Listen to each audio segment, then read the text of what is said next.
Si vous avez suivi mes conseils dans l'épisode précédent, qui est de partager le plus souvent possible dans le plus de réseaux possible, en tout cas les grands, les Facebook, Twitter et LinkedIn, vous vous êtes rendu compte que ce n'est pas facile parce qu'il faut aller sur ces sites. L'autre problème que vous devez maintenant résoudre, ce sont les commentaires. Plus vous partagez, si vous partagez des informations qui sont intéressantes pour votre communauté, des anecdotes, on l'a vu, vous allez avoir des commentaires. Alors, on appelle ça l'interactivité, c'est le plus important. Sur l'Internet, sur les réseaux sociaux, l'interaction que vous avez avec votre communauté, les conversations, les dialogues sont beaucoup plus importantes que ce que vous diffusez. C'est vraiment l'opposé des grands médias traditionnels où on parle, comme je fais là, et je ne peux pas vous entendre, je ne peux pas vous voir. Par contre, si vous laissez un commentaire, je vais le voir. Donc faites-le d'ailleurs, ou parlez-moi sur Twitter. Alors comment ça marche? C'est tout simple. Sur Facebook, ce sont des commentaires. L'interaction la plus facile, c'est quelqu'un qui va vous laisser un petit commentaire. L'intérêt de Facebook, c'est que les gens ne sont pas anonymes, donc c'est plutôt intéressant en général. Sauf ce sont des faux profils, mais Facebook fait un très bon travail de les supprimer. Donc là, vous allez avoir des commentaires. Répondez-y. Ça a l'air complètement évident, mais souvent, merci ou un petit oui, c'est très intéressant. Vous voyez, montrez que vous êtes là, en fait, déjà, ça c'est important. Donc, moi, j'essaie sur ma page Facebook d'y aller 2-3 fois par jour, ou sur mon compte Twitter, en général plus, de répondre, de voir ce que les gens me disent. Et c'est très important. Vous devez être à la limite beaucoup plus dans les commentaires que dans le partage lui-même.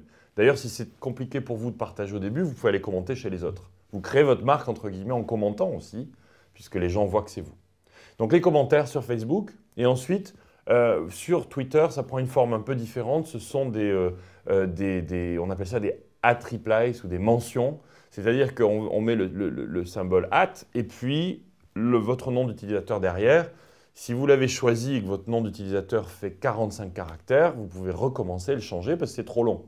Essayez de trouver quelque chose de simple. Ce n'est pas facile parce que tout est un peu pris. Mais donc, on va vous répondre. Moi, c'est Loïc. J'avais commencé avec mon nom, Loïc Lemeur, et puis j'ai changé en @Loïc, L-O-I-C. Et vous pouvez juste mettre sur Twitter @Loïc, je vais le voir parce que je vais regarder sur mon téléphone portable, avec Sismic, les réponses et les mentions de mon nom. Et ça, c'est très important, là aussi, d'intervenir. C'est comme les commentaires. Différence avec les commentaires sur Twitter par rapport à Facebook, ils sont beaucoup plus publics, c'est-à-dire que vous les envoyez à tout le monde à chaque fois. Alors que sur Facebook, ils sont raccrochés à ce que vous avez dit ou à ce que la personne a dit. Alors que sur Twitter, vous le diffusez à toutes les personnes qui vous suivent. Petite différence. Donc, ils ont une portée un peu plus importante. Parfois, vous parlez à quelqu'un sur Twitter, vous lui répondez, gardez à l'esprit que tout le monde va le voir, beaucoup plus que sur Facebook. Et ensuite, sur les autres sites, c'est tout simple. Vous allez avoir des commentaires sur LinkedIn, des commentaires sur YouTube, sur Dailymotion. Donc ça, c'est tout simple. À nouveau, on vous aide sur Sismic à les lire tous sous forme de colonnes sur votre ordinateur ou sous forme d'écran que vous pouvez changer très facilement, passer de l'un à l'autre sur votre téléphone portable. Et une autre manière d'interagir sur Internet, c'est ce qu'on appelle les likes ou les retweets. Donc sur ces deux réseaux, Facebook et Twitter, c'est la viralité. La propagation de l'information va se faire en fonction de ce que vos amis ou les personnes qui vous suivent vont trouver intéressant. Ils peuvent avoir une marque d'intérêt pour une photo ou une mise à jour, une vidéo, en l'aimant. J'aime, ou je like en anglais, ou sur Twitter, je retweet. En fait, c'est à peu près la même chose. C'est tout simplement, quand on appuie sur « j'aime », ce qu'on fait, c'est qu'on prend cette information-là, Facebook le fait pour vous, et l'envoie aux personnes qui vous suivent. Donc faites attention, quand vous aimez quelque chose, vous likez ou vous retweetez, eh bien ce bouton-là a pour objet, non pas simplement de dire que vous aimez, mais en fait de le propager à votre réseau. Donc ça aussi, c'est une manière d'interagir. Et vous allez voir que vous allez avoir des mises à jour, des informations que vous partagez qui vont être très aimées, avec plusieurs personnes qui les aiment ou qui les retweetent et qui les propagent, et d'autres pas du tout.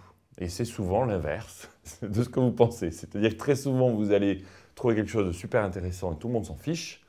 Et d'autres fois, vous allez mettre une anecdote, une photo, et puis elle va au contraire partir de manière virale, se propager sur Internet. Cette interaction dont je parle, voilà les deux manières principales d'interagir sur Internet, les commentaires et les j'aime, les likes sur Facebook et puis sur les autres réseaux. En général, ils ont les mêmes principe de fonctionnement. Soyez très présents dans les commentaires, soyez très présents dans les interactions. N'hésitez pas à remercier les gens au début qui vous laissent un commentaire. Et quand vous démarrez, surtout, vous allez en avoir très peu. Ce n'est pas grave, continuez, ça prend du temps. Et à chaque fois que vous avez un commentaire, remerciez-les, répondez, vous allez voir, ça va augmenter en général. Si toutefois, vous ne parlez pas de vos produits toute la journée, parce que dans ce cas-là, ça ne marche pas, mais on l'a déjà couvert. Si vous parlez comme une plaquette, ça ne marchera pas. Soyez humain et discutez. Puis on va voir la suite dans la prochaine vidéo.